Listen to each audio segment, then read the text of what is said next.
بسم الله الرحمن الرحيم وبه نستعين وبعد سبحانك لا علم لنا إلا ما علمتنا إنك أنت العليم الحكيم. محترم ناظرین السلام علیکم ورحمۃ اللہ وبرکاتہ. آج کے اس ویڈیو میں انشاءاللہ ہم لوگ تشہد سیکھیں گے، جس کو ہم لوگ روزانہ نماز میں پڑھتے ہیں. تشہد بہت اہم ذکر ہے جو ہم لوگ نماز میں پڑھتے ہیں، اس لیے کہ تشہد کا پڑھنا فرض ہے. جیسے سورہ فاتحہ کا نماز میں پڑھنا فرض ہے، ایسے ہی تشہد کا پڑھنا بھی فرض ہے. اس کے بغیر نماز نہیں ہوتی. تو اس سے بھی اس کی اہمیت کا پتہ چلتا ہے، اور اس میں ہم لوگ کیا پڑھتے ہیں، کیا ہم لوگ اللہ سے جو ہے یعنی مانگتے ہیں، کیا دعا کرتے ہیں، یہ اس کا سمجھنا جو ہے ہمارے لیے بہت ضروری ہے، تاکہ اس کے ذریعے سے ہمیں نمازوں میں خاص طور پر اللہ کا استحضار پیدا ہو. اور جب نمازوں میں اللہ کا استحضار پیدا ہوگا تو انشاءاللہ پھر باہر کی نماز کے باہر کی زندگی میں بھی اللہ کا استحضار پیدا ہوگا. تو آئیے جو ہے ہم لوگ اس کو سیکھتے ہیں. دیکھیے ہم لوگ تحیات میں کیا پڑھتے ہیں، تشہد میں کیا پڑھتے ہیں. التحیات المبارکات. التحیات المبارکات. التحیہ مطلب ہوتا ہے سلام یا کوئی اچھی بات، ٹھیک ہے، کوئی یعنی عبادت جس کو ہم لوگ جو ہے زبانی طور پر ادا کرتے ہیں، وہ سب اس میں شامل ہیں. اور اصل میں تحیہ جو ہے عربی میں کہتے ہیں، سلام کرنے کو بھی تحیہ کہتے ہیں. ایسے ہم لوگ نماز مسجد میں داخل ہونے کے بعد ایک سنت نماز پڑھتے ہیں، اس کو بھی تحیۃ المسجد کہتے ہیں. اور بہرحال تو یہاں پر مراد کیا ہے، التحیات المبارکات. مبارکات یعنی بابرکت، برکت والی چیز. تحیات المبارکات کا مطلب تمام بابرکت کلمات. تمام بابرکت کلمات کیا مطلب؟ تمام قولی عبادتیں، جیسے ذکر ہے، تسبیح ہے، تلاوت ہے، کسی کو اچھی بات کا حکم کرنا ہے، بری بات سے روکنا ہے، اور ساری وہ عبادتیں جس کو ہم لوگ قولی طور پر زبانی طور پر ادا کرتے ہیں، وہ سب اس میں شامل ہیں. التحیات المبارکات یعنی ساری قولی عبادتیں، ساری اورل عبادتیں. الصلوات. صلوات صلات کی جمع ہے، صلات کہتے ہیں نماز کو. تو ساری نمازیں، نمازوں کے ساتھ ساتھ ساری وہ عبادتیں جس کو ہم لوگ جو ہیں بدنی طور پر ادا کرتے ہیں. چونکہ نماز ایک بدنی عبادت ہے، فزیکلی ہم لوگ جس کو یعنی ادا کرتے ہیں، تو وہ ساری عبادتیں اس میں شامل ہیں جس کو ہم لوگ فزیکلی بدنی اپنے بدن سے، اپنے وجود سے اس کو ادا کرتے ہیں. جیسے نماز ہو گیا، حج ہے، اور بہت ساری عبادتیں، یعنی کسی کی مدد کرنا وغیرہ وغیرہ، بہت کچھ اس میں آ سکتا ہے. ساری وہ عبادتیں جس کو انسان فزیکلی ادا کرتا ہے، بدن سے ادا کرتا ہے، وہ ساری عبادتیں اس میں آ گئی. اچھا، الطیبات پاکیزہ مال. پاکیزہ چیز کو طیب کہتے ہیں.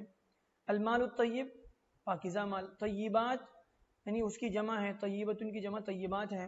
کیا مطلب؟ پاکیزہ مال یعنی ساری مالی عبادتیں.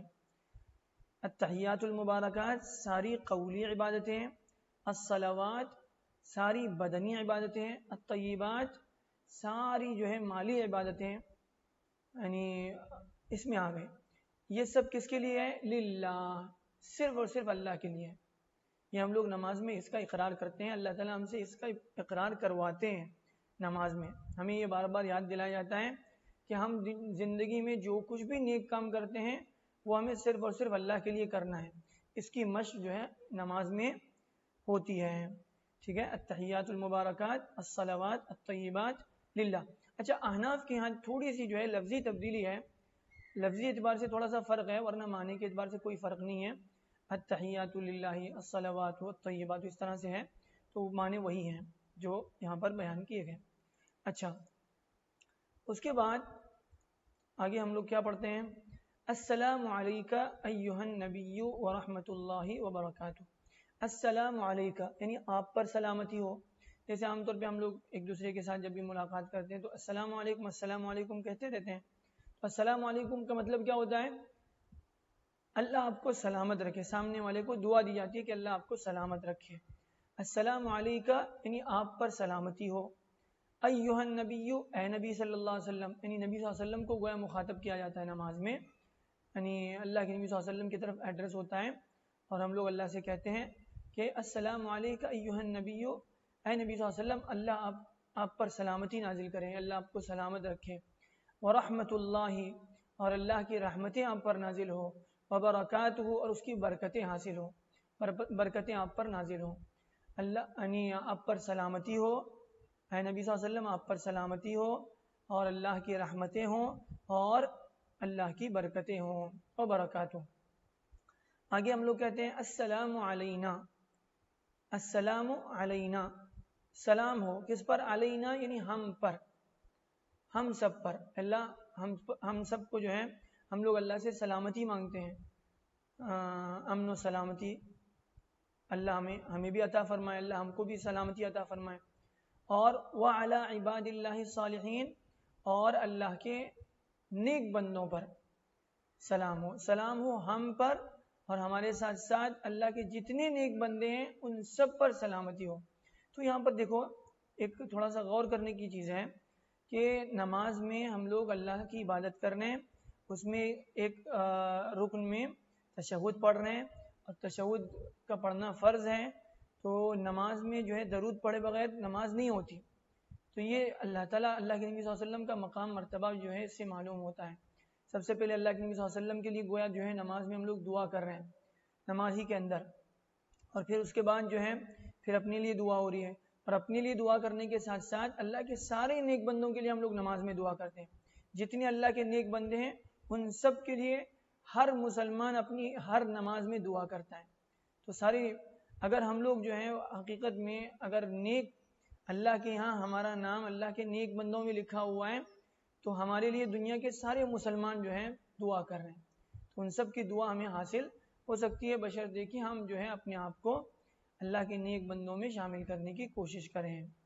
اچھا، اس کے بعد کیا پڑھتے ہیں؟ السلام علینا وعلی عباد اللہ الصالحین، اخیر میں اشہد ان لا الہ الا اللہ واشہد ان محمدا رسول اللہ۔ اشہد یہ اذان میں بھی آیا تھا، اور اس کے علاوہ جو ہے ہم لوگ اس کو سیکھ چکے ہیں۔ اشہد میں گواہی دیتا ہوں، میں اس بات کو مانتا ہوں کیا؟ ان کہ لا الہ الا اللہ، یہ ہمارے کلمہ طیبہ ہے۔ لا الہ کوئی معبود نہیں، الا اللہ سوائے اللہ کے۔ اشہد میں اس بات کو مانتا ہوں، میں اس بات کی گواہی دیتا ہوں کہ اللہ کے سوا کوئی معبود نہیں۔ واشہد اور میں اس بات کی بھی گواہی دیتا ہوں ان محمدن کہ محمد صلی اللہ علیہ وسلم رسول اللہ اللہ کے رسول ہیں۔ ٹھیک ہے، یعنی یہ التحیات جو ہے یہاں تک مکمل ہوتی ہے، اس کو ہم لوگ روزانہ نماز میں پڑھتے ہیں، لیکن یہ ہے کہ دھیان نہیں رہتا، تو اس کی وجہ سے جو ہے اس کا جو اثر ہونا چاہیے اور جو فائدہ ہمیں اپنی زندگی میں ملنا چاہیے اس میں کمی رہ جاتی ہے۔ اور حقیقت میں نماز کا فائدہ یہی ہے کہ نماز کے ذریعے سے اللہ کا دھیان پیدا ہو۔ اقیم الصلاۃ لذکری، اللہ فرماتے ہیں نماز پڑھو، نماز قائم کرو میری یاد کے لیے۔ اللہ کا دھیان پیدا ہونا چاہیے نماز کے ذریعے سے۔ اگر نماز ہی میں اللہ کا دھیان نہیں ہے تو پھر باہر کی زندگی میں کیسے دھیان پیدا ہوگا؟ تو اس کے لیے نماز میں اللہ کا دھیان پیدا کرنے کے لیے جو اذکار، جو چیزیں ہم لوگ پڑھتے ہیں، اگر اس کو اچھی طرح سے ہم لوگ سیکھ لیں، پھر اس کے بعد اس پر مشق کریں اور پورے دھیان کے ساتھ نماز انشاءاللہ پڑھنے کی عادت ڈالیں، تو انشاءاللہ اس کے ذریعے سے ہماری زندگی میں ایک بہت بڑا انقلاب آ سکتا ہے۔ اللہ تعالیٰ ہمیں جو ہے صحیح سبق لینے والا بنائے۔ السلام علیکم ورحمۃ اللہ وبرکاتہ۔